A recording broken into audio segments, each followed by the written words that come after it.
Sir south Asian association regional corporation हो गया SAARC. Sir SAARC की फाउंडेशन कब की है? 1985 की है, अंडर यूर ढाका डिक्लेरेशन।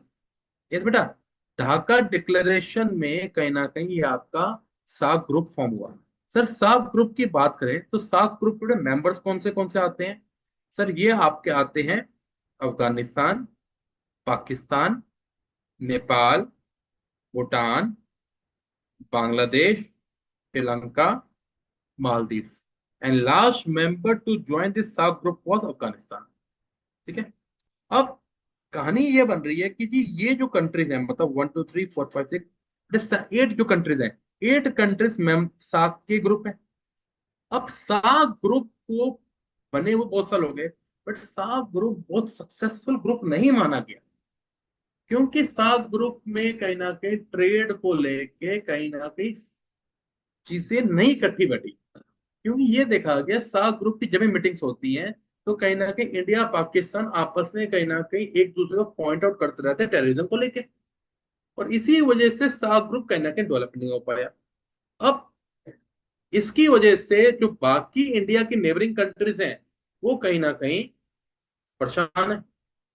अब इंडिया ने क्या सोचा, इंडिया ने कहा कि जैसे पाकिस्तान और अफगानिस्तान में कहीं ना कहीं टेररिज्म है और कहीं ना कहीं वो हमारे लिए प्रॉब्लम क्रिएट कर रहा है, तो इंडिया ने उसका एक ऑल्टरनेटिव सोच लिया। ऑल्टरनेटिव क्या बनाया गया? ऑल्टरनेटिव बनाया गया बिम्स्टेक। क्या बनाया गया? BIMSTEC.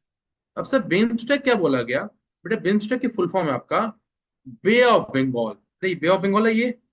Yes, bay of Bengal initiative for multi sectoral technical and economic cooperation. ये बिम्स्टेक की फुल फॉर्म बोलेगी।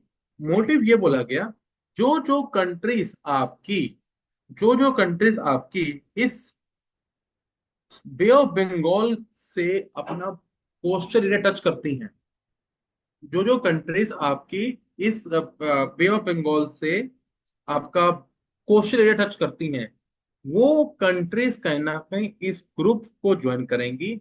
एंड मोटिव ये होगा कि अपने ट्रेड एंड बाकी सब चीजों को बढ़ाएं। बट सर अगर हम लोग बिम्स्टेक की बात करें, सर बिम्स्टेक के मेंबर कौन से हैं? सर मैप में देखे लग रहा है इंडिया है, सर बांग्लादेश है, म्यांमार है, थाईलैंड है, श्रीलंका है, एज वेल एज आपने नेपाल और भूटान बता रहे हो। सर लिखा भी है, तो सर नेपाल और भूटान तो ये तो सीओ टच करें रहे, बट ये इसका पार्ट है। यस है। एक्चुअली क्या है, नेपाल और Bhutan are totally dependent on India for their export and import, for their export and import via sea route. और इंडिया फुल्ली कोऑपरेट करता है। इंडिया इंडिया मतलब नेपाल और भूटान का जो मैक्सिमम जो गुड्स हैं आपके इंडिया के थ्रू कहीं ना कहीं होते हुए आते हैं। ठीक है, टोटली। ठीक है, तो इसीलिए इनका मेंबर रखा गया। अब सर, अब इंडिया ने क्या बोला, इंडिया ने ऑल्टरनेटिव निकाले सार्क ग्रुप का। तो ये उस मीटिंग में बातें हो रही थी, तो मैंने आपसे डिस्कस करूंगा, और इनफैक्ट मेरे पास ये टॉपिक भी था। और इंडिया ये मानता है ये बिम्स्टेक इंडिया के लिए बहुत इंपॉर्टेंट है, क्योंकि इंडिया की जो पॉलिसी है आपकी लुक ईस्ट की, जो कि हमारे 1991 में पीवी नरसिम्हा राव की गवर्नमेंट लेके आई थी, जिस टाइम पे हमारे फाइनेंस मिनिस्टर हमारे डॉक्टर मनमोहन सिंह थे। एंड 2014 में 2014 में नरेंद्र मोदी गवर्नमेंट ने इट लुक ईस्ट के बजाय क्या बोल दिया गया? Act east. क्या बोल दिया गया? Act east. तो बोला गया ये बिम्स्टेक इंडिया का कहीं ना कहीं गेटवे की तरह रोल प्ले करेगा। कहाँ का? साउथ ईस्ट एशियन नेशन की तरफ।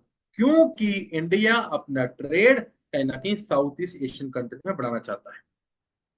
आई hope you are able to connect the things. तो what we are saying that कि सर ये जो ग्रुप है, इस ग्रुप की बेटा फॉर्मेशन कब हुई? 1997 में हुई। The goal of fostering the technical and economic cooperation among your nation within your bay of Bengal reason.